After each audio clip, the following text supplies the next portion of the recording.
एक पुराना गांव कुसुमपुर। चारों तरफ खेत, टूटी कच्ची सड़कें और रात होते ही ऐसा सन्नाटा कि जैसे हर चीज किसी डरावनी शक्ति के अधीन हो। यहां गांव में कुछ दिनों से रात में लोग एक एक करके गायब हो रहे हैं और इन्हें कौन गायब कर रहा है ये कोई नहीं जानता। इस वजह से यहां के लोग रात में बाहर निकलने से डर रहे हैं। वीरेंद्र शहर में रह रहा था। उसके पिता की हाल ही में मौत हुई थी और अब उसे अपने पुश्तैनी घर और जमीन के कागज पूरे करने के लिए कुसुमपुर लौटना पड़ रहा था। शाम का समय था। आकाश में हल्की धुंध थी और सड़कें लगभग अंधेरी। वीरेंद्र ऑटो में बैठा गांव की ओर बढ़ रहा था। ऑटो वाला चुपचाप ड्राइव कर रहा था। वीरेंद्र ने मजाक में कहा, भाई रात में तो काफी सुनसान रहता है यहाँ। ऑटो वाला बस एक ही बात बोल पाया, साहब कोशिश करना रात को बाहर मत जाना। रास्ता लंबा और धूंध से भरा था। वीरेंद्र ने बाहर झांक कर देखा तो उसे सड़क किनारे खड़े पेड़ और खेतों के बीच से गुजरती अजीब सी परछाइयां दिखाई दी। हल्की हवा से पेड़ों की शाखाएं जैसे फुसफुसा रही हों। वीरेंद्र ने खुद से कहा, बस शहर में रहकर ही अच्छा था। ऑटो धीरे धीरे गांव के मुख्य चौक पर पहुंचा। वहां का दृश्य वीरेंद्र को हैरान कर गया। पूरे गांव में सन्नाटा था।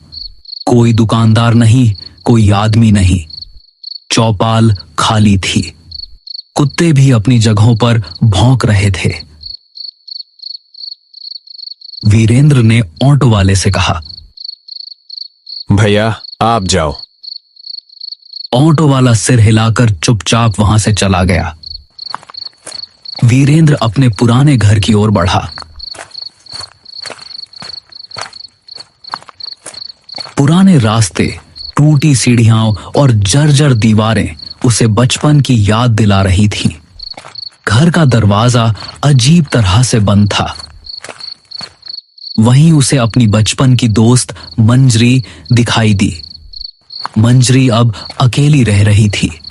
उसका चेहरा थका हुआ और डरावना लग रहा था।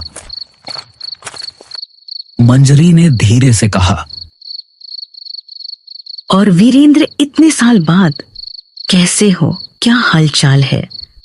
और यहाँ आना कैसे हुआ? हाँ मंजरी, मैं ठीक हूं। मैं बस अपनी पुश्तैनी जमीन का कुछ काम पूरा करने आया था। लेकिन यह बताओ, ये गांव में इतना सन्नाटा क्यों है? वीरेंद्र, हर रात यहाँ कोई ना कोई आदमी गायब हो जाता है। कोई आवाज नहीं, कोई निशान नहीं। बस सुबह जमीन पर एक काला निशान मिलता है, जैसे किसी ने उन्हें जला दिया हो। वीरेंद्र ने हंसकर कहा, मंजरी, ये सब मनगढ़ंत बातें हैं। गांव वाले डरावनी कहानियां बनाते हैं। अगर तुम इसे हल्के में लोगे तो शायद बाद में पछताओगे। रात में बहुत अजीब चीजें होती हैं। आवाजें, परछाइयां और कभी-कभी नाम पुकारने वाली आवाजें। वीरेंद्र ने उसे शांत करने की कोशिश की, लेकिन उसके मन में डर बैठ गया। वह जानता था कि रात अब शुरू हो चुकी है और गांव का सन्नाटा धीरे धीरे उसे अपने घेरे में ले रहा है। रात गहरी होने लगी। वीरेंद्र घर के पुराने कमरे में बैठा, धुंध से ढकी खिड़कियों के बाहर झांक रहा था। हर खिड़की पर अजीब सी परछाइयां गुजर रही थीं। कभी हवा में फुसफुसाहटें, कभी दीवारों के पीछे किसी का नाम पुकारना। वीरेंद्र ने सोचा, यह सब अजीब है, लेकिन उसके पास समय कम था। वो डरते डरते सोया। अगले दिन जमीन और घर के कागज कंप्लीट करने थे। वो धीरे धीरे गांव की गलियों में घूमना शुरू करता है। वहां हर घर का दरवाजा जल्दी बंद होता है। कोई बाहर नहीं दिखता। चौपाल बिल्कुल खाली। कुत्ते भी अजीब तरह से घूर रहे थे। वीरेंद्र ने महसूस किया कि जैसे हर कोई डर के साए में रह रहा हो। तभी उसे गांव का पुराना पंडित दिखाई दिया। पंडित बुजुर्ग और गंभीर थे। उनका चेहरा समय की मार झेल चुका था।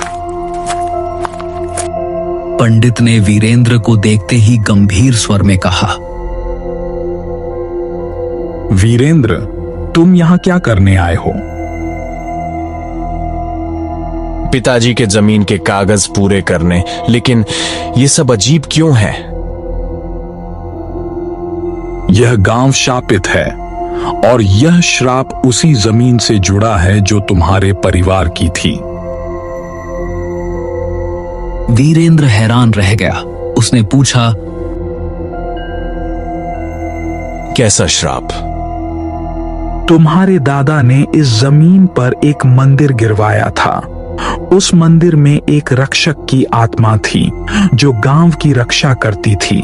जब मंदिर टूट गया, आत्मा कैद हो गई। अब यह हर रात किसी इंसान की आत्मा खींचती है ताकि अपनी कैद से मुक्त हो सके। वीरेंद्र ने पंडित की बातों को बड़ी गौर से सुना, लेकिन उसके भीतर डर बैठ चुका था। वीरेंद्र ने पंडित की बातों को सोचते हुए रात बिताई। आसपास के धुंध और आवाजें उसे लगातार परेशान कर रही थीं। दीवारों के पीछे फुसफुसाहटें, हवाओं में नाम पुकारने की आवाजें और खिड़कियों से गुजरती काले साए उसे मानसिक रूप से कमजोर कर रहे थे। अगले दिन वीरेंद्र ने तय किया कि वह उस जगह जाएगा जहां मंदिर था। उसे जानना था कि क्या सच में यह श्राप उसके परिवार की गलती का परिणाम है। वीरेंद्र, मत जाओ वहां। यह खतरनाक है।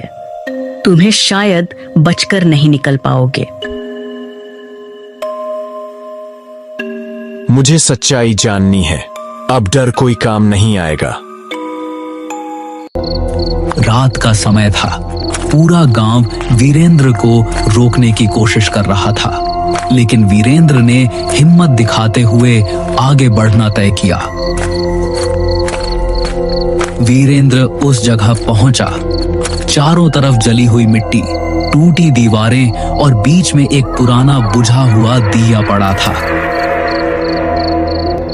वीरेंद्र ने धीरे से दिया जलाया। जैसे ही लौ उठी, जमीन हिलने लगी। हवा में सिसकारियां गूंजने लगी। वीरेंद्र का मन डर से कांप रहा था। तभी मंजरी वहां पहुंचती है, लेकिन उसका चेहरा बदल चुका था। उसकी आंखों में अब शैतानी शक्ति दिख रही थी। मंजरी इंसान नहीं थी। वो वही राक्षस की आत्मा थी जो मंदिर टूटने पर कैद हो गई थी। सालों से मंजरी गांव के लोगों को मार रही थी ताकि उन्हें अपने अंदर खींचकर श्राप से मुक्त हो सके। लेकिन अब वीरेंद्र के लौटने से उसकी कैद पूरी तरह टूटने वाली थी। मैं अब तुम्हें नहीं छोड़ूंगी। तुम्हें निगलने के बाद मैं इस श्राप से मुक्त हो जाऊंगी। नहीं, मुझे छोड़ दो। लेकिन आसपास धुआं फैल जाता है। धीरे धीरे वीरेंद्र गायब हो जाता है। गांव में अब केवल सन्नाटा और हवा में हल्की सिसकारियां रह जाती हैं। सुबह गांव में अफवाह फैलती है। वीरेंद्र भी उस राक्षस के चंगुल में फंस गया। गांव के लोग अब और अधिक डर के साए में जीने लगते हैं। कुसुमपुर की धुंध अब और घनी हो जाती है। सड़कें, पेड़, खेत और पुराना घर सब कुछ जैसे वीरेंद्र की कमी को महसूस कर रहा हो। मंजरी अब पूरी तरह शक्ति में गांव में घूमती है। हर रात वह नए शिकार ढूंढती है और कोई नहीं जानता कि अगली रात किसका साया दीवारों पर रह जाएगा।